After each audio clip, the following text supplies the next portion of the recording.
As many of you know, we're looking at one of the cheapest phones made by Samsung and one of the cheapest phones in general. Which means, of course, we're not going to find any high-end components or luxurious materials. As you can see, the phone is completely made out of plastic, both at the back and at the sides. And it's also one unified piece of plastic covering everything, which is the cheapest way to protect a phone. Although, to be fair, it looks pretty good on the A13. For those interested, this plastic cover can be configured in 3 different colors: black, white, or light blue.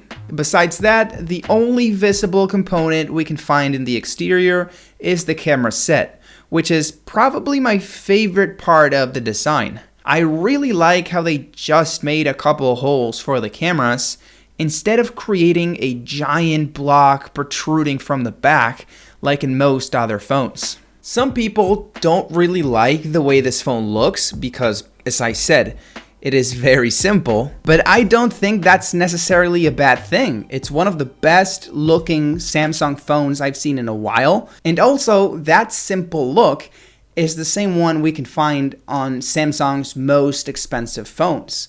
So yeah, I think it's actually a good thing that it looks simple. Anyways, moving on.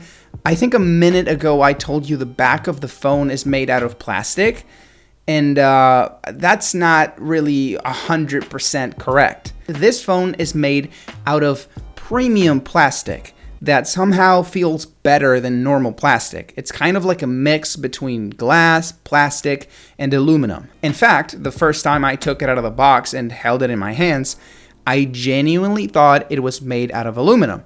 And the only reason I know it's made out of plastic is because I looked it up on Google. It has a very, very similar feeling. It's hard to describe over a video. You have to touch it in your hands in real life to understand what I mean. But don't worry, because although it is a sort of like futuristic plastic 2.0, it still has the same properties and advantages as normal plastic, which means it's still impossible to shatter. You can kick it as hard as you can, throw it to the floor, nothing's gonna happen. You can't shatter plastic. It's impossible. Nothing's gonna happen. Although, be careful, because the front is made out of glass, and glass does shatter. So if you're gonna use it without a case, I would advise you put like a tempered glass protector on the front. That's at least what I would personally do with this phone. Another feature that I really like is the fingerprint sensor, because it's one of the fastest I've tried in my life. It only takes around 0.2 seconds to unlock the phone. And I also like it because it's placed in the middle of the phone, which is great for left-handed people like me.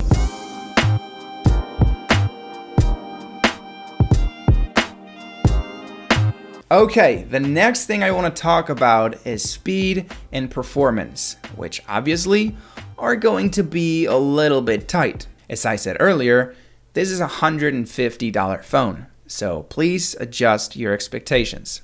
The Galaxy A13 is meant to be used in a simple and casual way, to use social media, send messages, take some pictures, and even to play some simple games.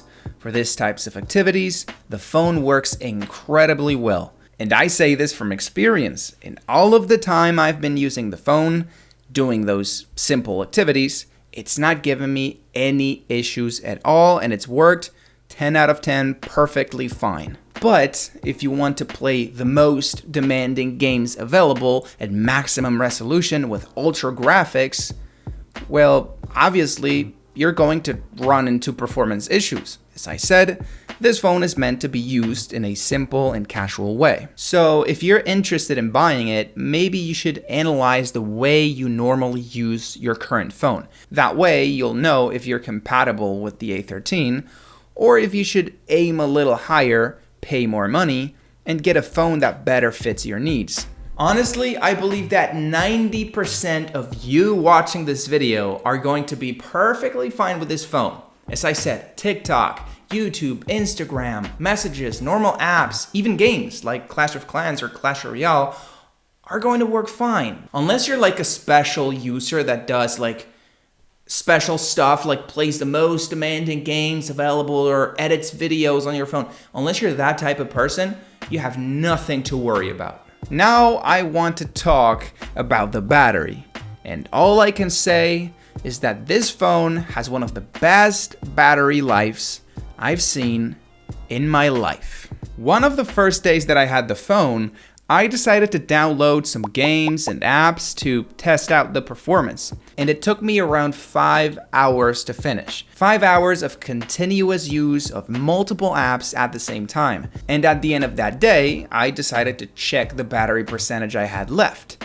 And boom, baby, it was above 50%, which is absolutely crazy. It basically means that I could have used it for another 5 hours the next day and still end up that day with some juice left. For most people, this phone is going to give you at least a 2 times improvement in battery life compared to the phone you have right now. For now, as you've probably noticed, everything I've said about this phone has been fairly positive. And there's even more positive things to say. But first, I need to talk about something that's not so nice. As you can see at the front of the phone, we can find the old and outdated notch in the middle of the screen instead of the new camera hole, which is what most phones include now, and that looks much better. And even worse, the bottom chin is actually like 2 times thicker than on normal phones, even on this price range. Like nowadays, most phones don't really have one at all. I think we can all agree that the front of this phone looks a little bit dated. Which, sure, it's fine. It's a minor problem. Most people won't notice or care because the differences are very small. But I don't like it. It looks outdated, and in 1 year, it's going to be even more outdated. The worst part is that, as I said earlier, they nailed the back of the phone. If Samsung had given the same treatment to the front, this phone would be a 10 out of 10. But anyways, that being said, the actual display, what's inside of those bezels, is actually pretty good. It has a nice resolution to be able to read small text without forcing your vision, and it's also very bright. I've tested the phone in multiple conditions, including the most extreme ones, and I was able to see the display and use the phone in all of them, even at 12 a.m. on a sunny day. Display brightness and resolution are the most important things about the display. That's what 99% of people care about, and also what makes a noticeable difference in your experience. Of course, this phone doesn't have any fancy calibration technologies or the latest display panels available, but those are very subtle things that most people would not notice anyways, and also things that would make this phone way more expensive than it is. So yeah, the display is what you need and nothing else, which for $150 I think is a pretty good deal. Oh, and talking about good deals, right now if you hurry, you can find the A13 at a very juicy price on Amazon. You'll find a direct link in the description.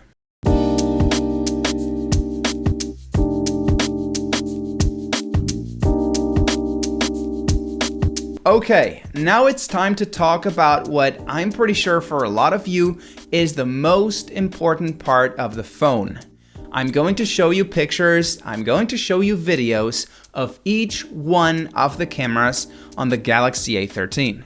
And I would like to start by talking about this one at the top, the ultra-wide camera, which, as you can see, is not especially high quality. This camera is a little bit below what I was expecting, to be honest. Maybe with good lighting and a good photographer, you can take decent pictures, but the moment you zoom in a little, you start to notice that every surface is blurry and there's little to no detail. It only has 5 megapixels, which in 2022 is kind of a joke, but being realistic, it was inevitable that one of the cameras was going to be a piece of trash, because this phone is $150, and with that kind of budget, they obviously had to make some compromises. On the video department, it's a little bit better. Ultra-wide cameras tend to have very good image stabilization, which means videos don't look wobbly when you move the phone, so if you are in an agitated environment,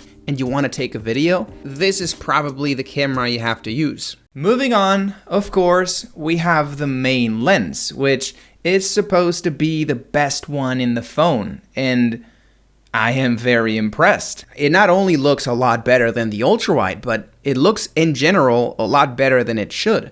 You can probably find similar quality on $300 phones from the competition. There's a lot more detail and way better colors, which I've noticed make a big difference on how the image looks. As you can see, if we compare the same picture taken with the ultra-wide camera and the main camera, colors are different. On the main camera, they look more punchy and realistic. It also has a lot more resolution, jumping from 5 megapixels to 50 megapixels, which is absolutely crazy. It is 10 times as many pixels.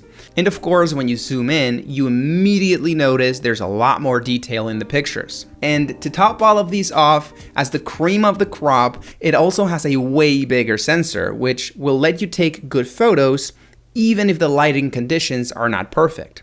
When it comes to video, as you can see, it's also going to give you a similar bump in quality, resulting in a much cleaner and crisper video. As I said earlier, unless you want to film something with a lot of movement, you should probably use this camera for video every single time. Moving on, we also have a 2x mode, which doesn't actually take pictures from a different camera. These photos are the main camera photos you saw earlier, but with a small zoom applied by the phone before you take the picture. So yeah, this means that the 2x photos are going to look almost identical to the 1x photos from the main camera, although you're probably going to lose some detail caused by the electronic zoom.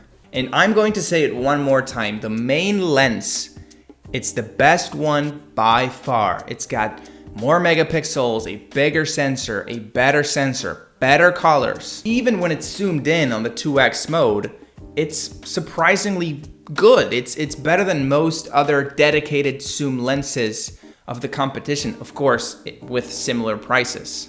My advice is that you use the main lens or 1x mode and 2x mode 90% of the time to take most of your pictures. And you save the ultra-wide camera for those very specific moments when you need to take like a very wide picture, like a group photo. When it comes to night mode, I'm going to be very clear, okay? You should never use the ultra-wide camera to take pictures at night. You're only going to take pictures of absolute darkness and maybe a blurry light if you're lucky. As I said earlier, this camera doesn't really go beyond group photos at broad daylight. But the main camera though, with a way bigger sensor, can receive a lot more light, and it can turn what originally was just a black square into a picture where you can at least see and distinguish objects from one another. On the 2x mode, since it uses the same lens, you're going to see great results too, although a little bit worse than on 1x mode because of the crop applied by the phone. But hey, wait a minute. I've only been talking about two cameras this whole time, the ultra-wide and the main lens, which also acts as the zoom lens, where here, in the back of the phone, there's 4 cameras. Well, no, this phone doesn't have 4 cameras, although it looks, as you can see, like it has 4 cameras because there's 4 holes.